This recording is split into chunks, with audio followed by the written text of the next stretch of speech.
Clients. So understanding who clients were. So I sort of said earlier, like everything to everybody. Some people are just not the right fit. And when you're starting out in business, it's really hard to say no to people because you want that money now, right? Maybe you've not had a new client for a wee while and you think, oh, but in your heart of hearts, you know it's not a right fit. So you really need to understand who your clients are, and then you need to know where to find them. So this is just B&I, me going blah, blah, blah for somebody else.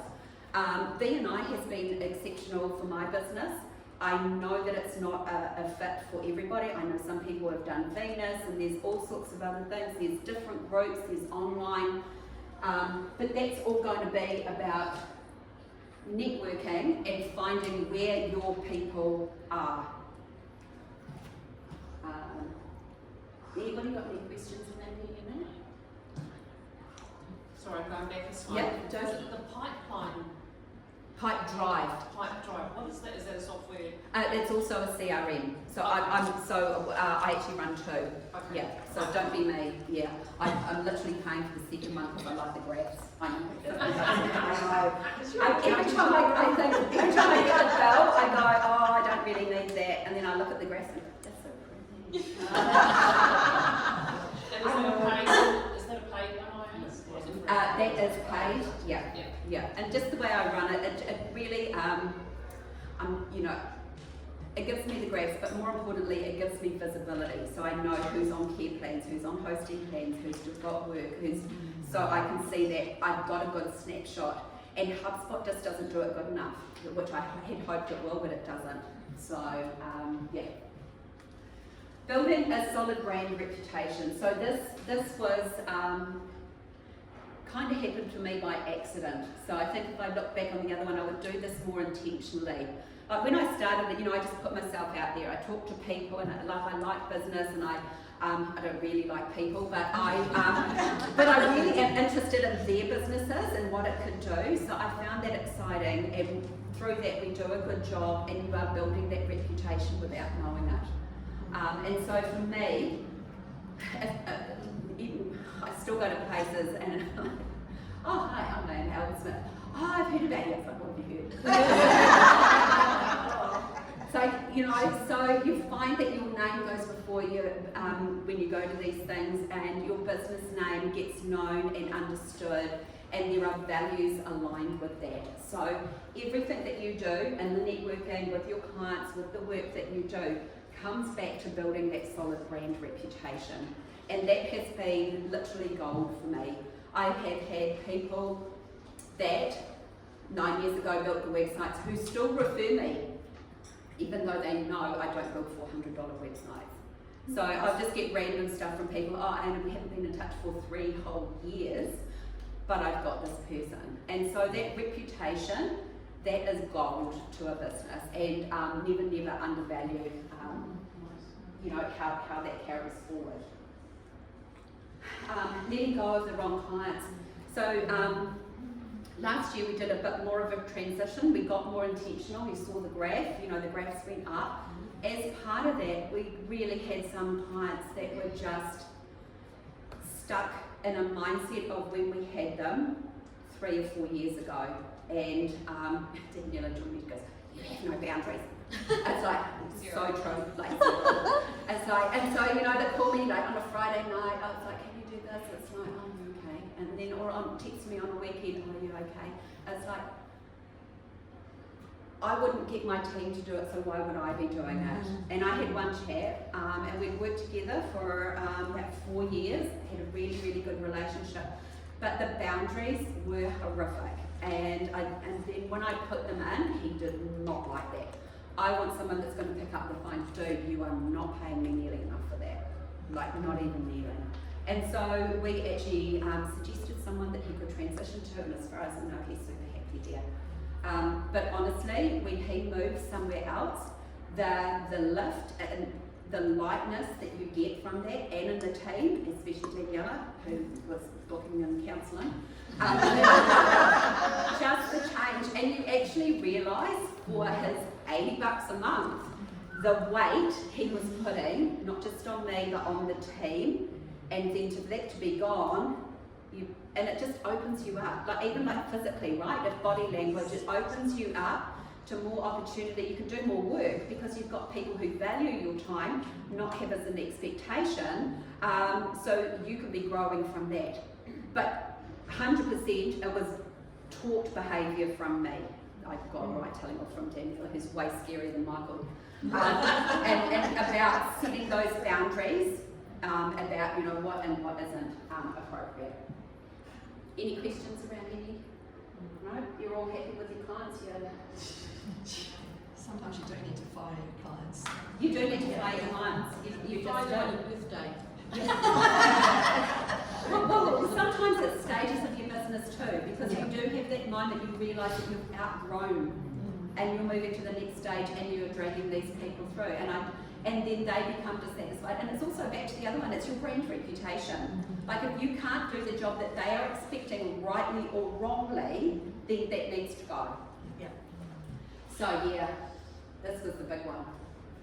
I had to let my control freak go. And it's very hard when you've been running your business yourself for so long. Ben came on, but he was my son and he was 16, so I just bossed him around. Then Jason came in, who is the sweetest, kindest person in the universe, so I just bossed him around too. Kira doesn't say boo to a ghost, so just bossed her around too. Danielle came in. Well, you don't say boo to a ghost, Yeah, empowering the next generation, but Yeah. great. And it's hard though, because you kind of, like you're so used to just doing everything. That's right. And there's that thing in the back of your mind is, if I give it to somebody else, are they going to do it as well as I do? So the answer to that is no, they're not. Exactly. But they never will if you don't give them the chance to. Exactly. Yeah. So you have to be prepared for them to not do as good a job and let them make the mistakes and correct the mistakes kindly, if you can. And it's a process. Yeah. But then there'll be that day where they'll go, oh, I've just been working on the spreadsheet, on ClickUp, and I've reorganised this and blah, blah, blah, and you go, well, that's cool. I didn't think of that. Then the free thinking is coming. Yeah. And so if you don't let go, that doesn't happen. And you're not growing a business, you're running a kindergarten. Because you're telling people what to do the whole time. You're not letting them flourish. And that can be very detrimental to your business. So you do have to let it go. It's not easy at all, and it's a step by step. And you can control what you let go.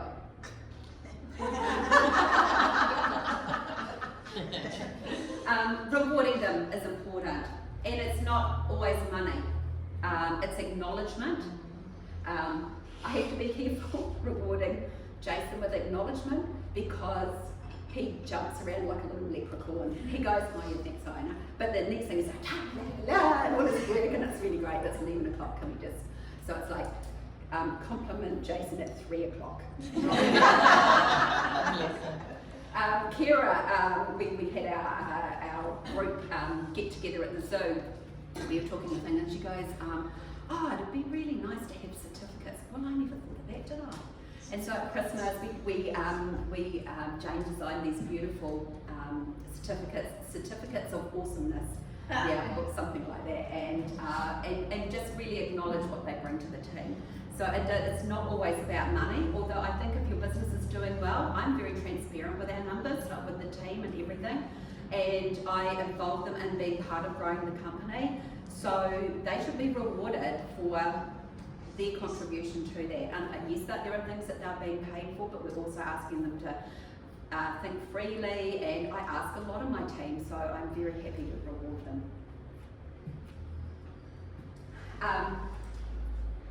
Your role in growing a business is about developing people and their skills, and that's back to what I was just saying to Jules. It's like if you don't give them the opportunity, that they really, really do have to, they're not going to come up with those ideas. there's a little bit of ego in being the smartest person in the room, but it's never a way to grow a business. You want people to be smarter than you, and if they don't come in with more smarts and more knowledge, it's your job to develop them and give them the pathway to it. When Kira came on, because her background was in animation and drawing and she does a lot of visual stuff, we brought her on as a designer. But her design style is actually very, very different and doesn't really translate especially well to website, because there is a very strategic aspect to websites. People think that they're very visual, but they are strategic with the visual on top. And when she's designing, it's just not hitting the mark. But it turns out she's a ninja builder, and she is a point and shoot, and you know, with a lot of things and going through different ways that she is like, yeah, she's got it. She learns in a very different way, and so you've got to adapt that. But the point of what I'm saying there is that sometimes you're starting people down this pathway, but you realise their skills are in this way, and then that's what you want to be empowering, and then find someone else that will do this if it's a constant struggle. Sometimes it's just not working. Stay out of the way. This is where we're at the moment. I haven't built a website for probably 2 years now. I'm literally not allowed in the back of one. If we're having a team meeting and somebody's saying, oh, well, what happened with this? It looks like it's broken. They all look at me first. So there is that point in time, so it's a little bit tough. But on the other side, how wonderful that it gets to the point that your team don't need you because you have helped them develop to the point that they don't, and they can go and they're developing their skills. So that is great. So stay out of their way. If they need you, they'll come get you. And knowing at that point when they are literally better than you. I knew with Ben, he was at uni, he was studying all sorts of stuff, he's very visual, and then B, I'd have to step him through and he'd do stuff, and I was like I was marking homework, oh no, you wouldn't do this, and then it comes to me, and you realise that you're doing that less and less, and then you just come and you just went, wow, I wouldn't have done it that way, but that's because you've done it better than I would do it. So knowing with that, I don't need to design anything anymore, you've got this. So I'm talking about team, and I know a lot of you in the room don't have a team, but a team is also people that you outsource to. It's also about how you think of different categories within your business around, you know, if you have a design, I'm just going to free flow here, if you have a design category within your business, but your skills are average at best, then that is something that you should be looking to outsource. You know, you do want to get the best.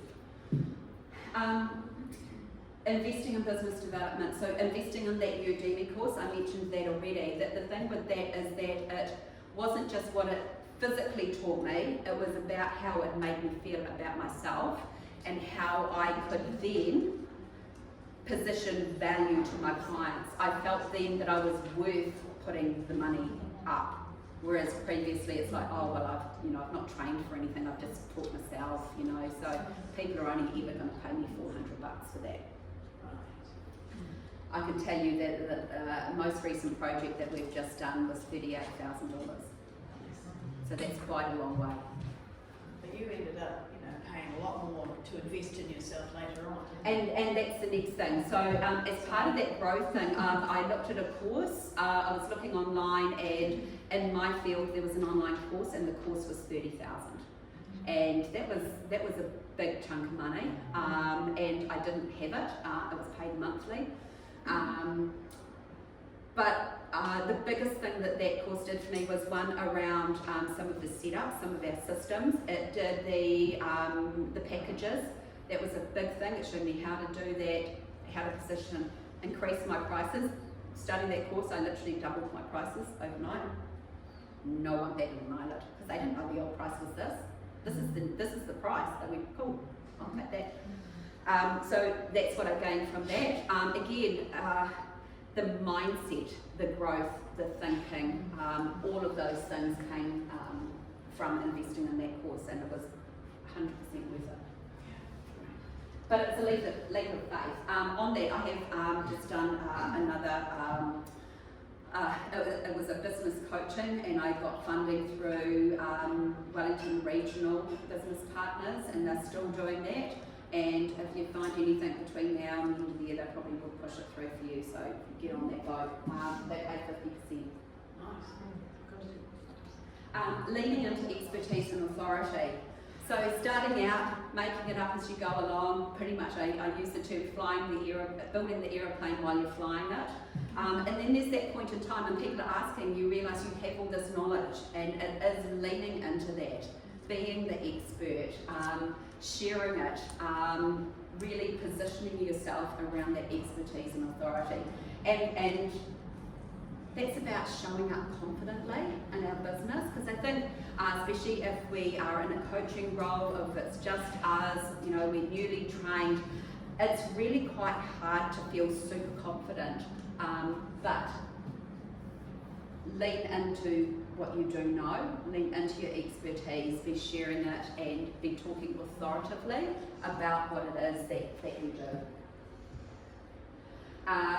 Stay in our lane. Don't you just love this picture? That's for the next thing. But, so we decided really to stay in our lane. So a lot of people ask us about SEO, they ask us about AdWords, Facebook, all of that sort of stuff. Now, we do SEO setup for people, but we don't do any of the other stuff at all anymore. And the reason is that that is a skill set, and it's an ever-changing skill set. So we looked at it and hummed and hawed, and we could frankly make a lot of money out of it. But we would need to train. I don't have the core knowledge. It would just be another, frankly, headache is what I came to look at it to be. And it's like, why would we do that when we have partners that we can refer people to that will do the very, very best job, because that's the world that they train and do everything for, rather than us who would have to be scurrying to constantly upskill. So once we decided to do that, that took a real weight off our shoulders and really helped us build a lot of relationships and collaboration. So and that's worked hugely. So for us, because we don't do that anymore, we work with partners who do, and they are referring work backwards and forwards, and that is a big part of what kept us afloat in the last couple of years, the workflow coming backwards and forwards from them. We don't all have to fight for the same clients. It's like, you do this piece, you do this piece, we do this piece. So whoever you can collaborate with, who has kind of an adjacent business, go have coffee with them, network with them, check them, see how it can help. If it's we have different things. Most of the ones that we do is like, we just directly refer. It's like, yeah, you go see these guys, and the same comes back. We are approaching more businesses, and that will actually be on money. We will be doing referral based. Not everyone might know about your collaboration in the book that you did. That was a collaboration with Angela and Jane, and we wrote a book. What was it called? I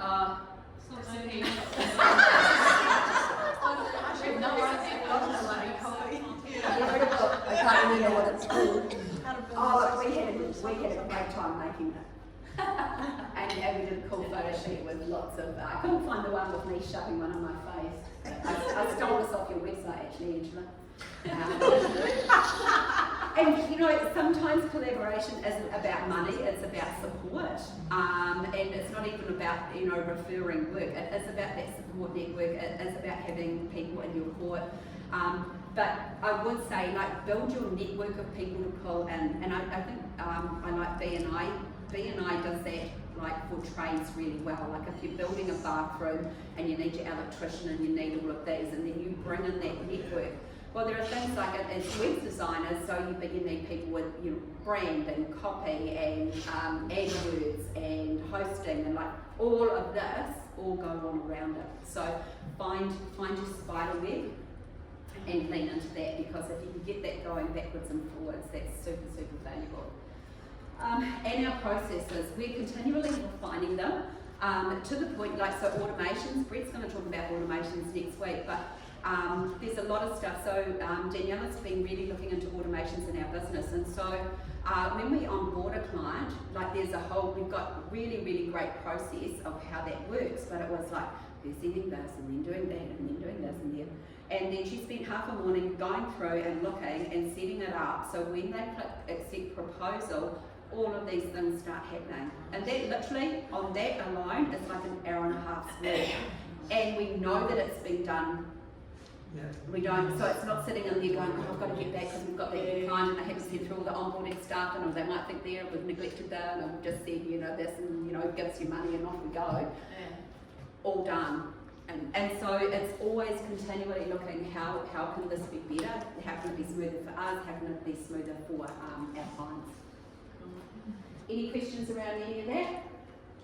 I gather if you don't have an automated process, but you do have processes, it's really important to have it all documented in a strategic sort of place where anybody who needs to can access it and automatically go to the process that's relevant, especially if you're hiring new staff. And it's maybe having someone that's responsible for that too, in case there happens to be a wild card in the room. Yes, it's normally me. Who changes the process midstream, and then you've got to update all the documents. Welcome to Daniela's life. So grow my business. What's next? So Is it a European dream coming through? So it's really interesting, as I will be that person as I've aged. And I mentioned that I wasn't money driven. But we've had different things happen in our life, and with my husband's work and things like that, and we paid off our mortgage really early, and that sounds like a good thing. The problem is that then we didn't have drivers for money. Like there's nothing, what do we need money for? We've got some sitting there. So we weren't working towards anything. And so now I'm looking, and he's just turned 60, and it's like, well, he actually would love to retire right now, but if only 5 more years, then what does retirement look like? And we haven't invested enough to make that look super shiny. So for me, it's about my business now is my retirement. So for me, that's really investing in making that being something that we will sell or pass on within the next 5 years. Because I want to be a rich old lady, not a poor one. I want to have choices when I'm older, and I know that people run businesses and they do this and they want to change the world. I just don't want to be a poor old lady. That's my why.